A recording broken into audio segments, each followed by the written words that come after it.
नमस्कार, मैं विवेक सिंह स्वागत करता हूं आपका हमारे YouTube चैनल द लीगल वाणी में। आइए देखते हैं कि ऐसा क्या कारण है जिसकी वजह से इजराइल और फिलिस्तीन के बीच में एक युद्ध जैसे संकट देखने को मिल रहे हैं, जिसमें आतंकी संगठन हमास ने इजराइल पर आक्रमण करके वहां की शांति व्यवस्था को पूर्णतया भंग कर दिया है। जैसा कि हम जानते हैं कि हमास ने हाल ही में इजराइल पर आक्रमण किया। सबसे पहले ये देख लेते हैं कि जो नक्शा है इजराइल का और फलस्तीन का, वहां पर तीन विशेष प्लेस हैं। एक है वेस्ट बैंक, जहां पर फलस्तीन का कब्जा है। एक है गाजा बॉर्डर, जहां पर फिर से फलस्तीन स्थापित है। और गोलन हाइट्स, जहां दोनों ही शक्तियों ने अपनी ताक बनाकर रखी है। विवाद की पृष्ठभूमि या बैकग्राउंड एक चर्चा का विषय है। यरूशलेम, जो कि एक होली प्लेस है, वहां पर तीन विशेष धर्म, क्रिश्चियन, ज्यूइश और इस्लाम, तीनों ही लोगों के लिए यरूशलेम एक होली प्लेस है।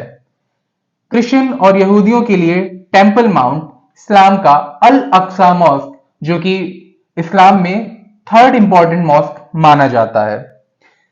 समय समय पर यहां पर यरूशलेम एक विवाद का कारण बना रहा है। विश्व युद्ध एक, विश्व युद्ध दो यानी वर्ल्ड वॉर वन और वर्ल्ड वॉर टू में ज्यूइश पॉपुलेशन का हम सर्ज होते हुए देख सकते हैं। इस दौरान यहां पर यहूदी संख्या तेजी से बढ़ी थी।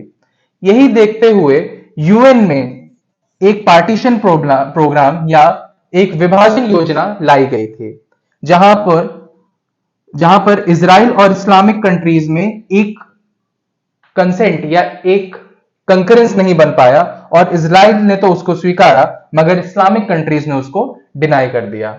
आइए ये देखने का प्रयास करते हैं कि ऐसी कौन सी वजहें थी जिनकी वजह से इस्लामिक नेशंस और इजराइल के बीच में युद्ध जैसे आसार बने रहे। सर्वप्रथम मई 1948 में हमें एक युद्ध देखने को मिला और जुलाई 1949 में हमें दूसरा युद्ध देखने को मिला, जिसमें इजराइल ने 80% ऑफ लैंड को एक्वायर कर लिया और इस्लामिक नेशंस को वहां पर डिफीट देखनी पड़ी। मगर समय के साथ में संबंधों में सुधार हुए और नॉर्मलाइजेशन हुआ रिलेशंस का इस्लामिक कंट्रीज और इजराइल के बीच में।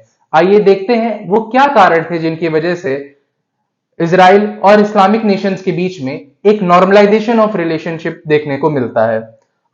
पहला कारण था अरब स्प्रिंग। अरब स्प्रिंग आया 2010 में, जिसकी वजह से वहां पर जो भी गतिविधियां हो रही थी, जो भी डिक्टेटरशिप थी इस्लामिक नेशंस में, वो समय के अनुसार खत्म हो रही थी। लोग अपने इकोनॉमिक एक्टिविटीज पे ज्यादा ध्यान दे रहे थे बजाय किसी धार्मिक चीजों पर। इसके बाद में rise of Mohammed bin Salman, rise of Mohammed bin Salman को एक दूसरा फैक्टर के रूप में देखा जा सकता है। ये सऊदी अरब के क्राउन प्रिंस हैं।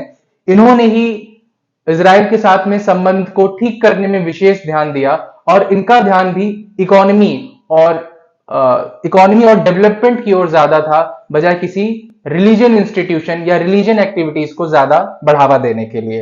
इसके बाद में आता है अब्राहम अकॉर्ड या अब्राहम समझौता, जिसमें यूएई तीसरा देश बना जिसने अपने संबंधों का इजराइल के साथ में नॉर्मलाइजेशन करना शुरू किया।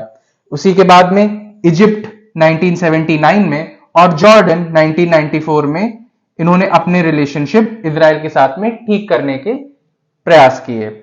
इसके बाद बहरीन, सूडान और मोरक्को जैसे अन्य इस्लामिक नेशंस ने भी इजराइल के साथ अपने संबंधों को ठीक करने का प्रयास जारी रखा। एक और रोल हमें देखने को मिलता है जो कि चाइना का है। देखिए, विशेष तौर पर जो संबंध होते हैं देशों के बीच में, उनके खुद के स्वार्थ या इकोनॉमी को बूस्ट करने के लिए देखे जा सकते हैं। इसी के रिगार्ड चाइना ने मिडिल ईस्ट में अपना हस्तक्षेप करना शुरू किया, जिसकी वजह से वहां पर इकोनॉमिक एक्टिविटीज तेजी से हुई और हमें मिडिल ईस्ट की पॉलिटिक्स में तेजी से बदलाव देखने को मिला, जिसके कारण इजराइल का इस्लामिक नेशंस के साथ में जो रिलेशन था वो नॉर्मल होने को देखने को मिलने लगा, जिससे कि जो धर्म, जो रिलीजन की बात थी, वो कहीं ना कहीं समय के साथ में दबती चली गई। मगर अगर हम ध्यान दें तो फलस्तीन के साथ में समस्या ये थी कि अगर संबंध नॉर्मल हो जाते तो उनकी जो स्वतंत्रता की मांग थी, जो उनके खुद के लोगों के लिए बात थी, वो कहीं ना कहीं दबी रह जाती। इसीलिए हमास ने ये पीस या ये नॉर्मलाइजेशन ऑफ रिलेशनशिप को रोकने के लिए, जिसकी वजह से फलस्तीन का खुद का जो टारगेट था कि किसी तरह उनके भी लोगों को उनका हक मिल सके, ये इसी गतिविधि को बनाए रखने के लिए हमास ने फलस्तीन पर आक्रमण किया। आशा करता हूं इस वीडियो से आपको कुछ जानकारी जरूर मिली होगी। हमारे YouTube चैनल को जरूर सब्सक्राइब करें। धन्यवाद।